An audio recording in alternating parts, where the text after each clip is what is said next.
Welcome back to the garden. Today we're going to be talking about another object lesson that we can find out here in the garden. In Matthew chapter 13, you have a parable of the sower and the seeds. You have an individual who sows the seed on 4 different types of soil, 3 which produce no fruit, and the 4th which abounds and produces fruit. Some 30, some 60, and some 100. Now, we know according to Matthew chapter 13, verse 19, that the individual who sowed the seed is the Son of Man, which is Jesus himself. And it tells us that the seed that is sown represents the Word of God. And that the ground or the soil in which the seed is placed, it represents the heart. And so in this parable, you have the illustration or the concept that the Christian life is like God taking His Word, planting it into your heart, and it growing like a plant.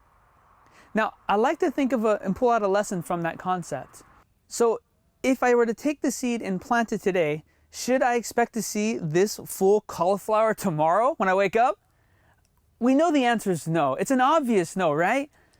Yet as Christians, sometimes we get so easily discouraged because what ends up happening is we take the gospel, the Word of God, we bring it into our lives, and we don't see an immediate dramatic change in a very short amount of time. We kind of get discouraged. We expect to see more activity. We expect to see, if I can use the language, more fruit in the Christian experience.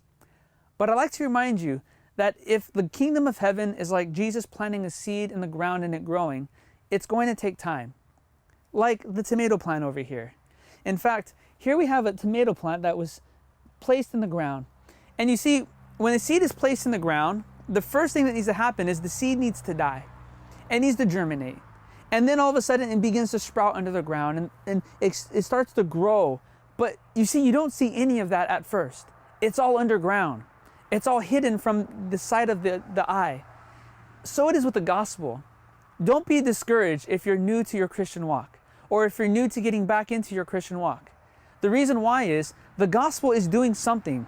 It's doing a change in your life. You just can't see it yet because the kingdom of heaven is like a seed in the soil. It begins in the heart. It begins where the eye cannot see. But eventually, a little sprout will come out in the soil, showing that a plant is in fact growing. And this is the same in the Christian life. Eventually, you'll start to see some little changes, some little fruit, some little impact that the Bible, the experience with God, is starting to cause a change. And eventually, with time, if you give God time to continue to work in your life, like a seed that continues to grow, eventually you have a flourishing tomato plant. Now, you see that it has these yellow flowers. You see it's already beginning to blossom and to grow, and you can start to see the beauty of the plant. And the same in the Christian life. Eventually you start to see the beauty and the impact that Jesus will have on you. And what will happen is where these flowers are, eventually full tomatoes will grow from there. It will bear much fruit, some 30, some 60, some 100, just like in the parable. And what will happen is that fruit can be taken and given and shared with others. And so it will be with your experience with God. You'll be able to take that experience, the fruit of walking with Jesus, and share it with someone else. And in fact, you will then be able to take your experience, like one of your tomatoes, remove one of its seeds, plant it in the heart of someone else, and watch it bear much fruit in their life.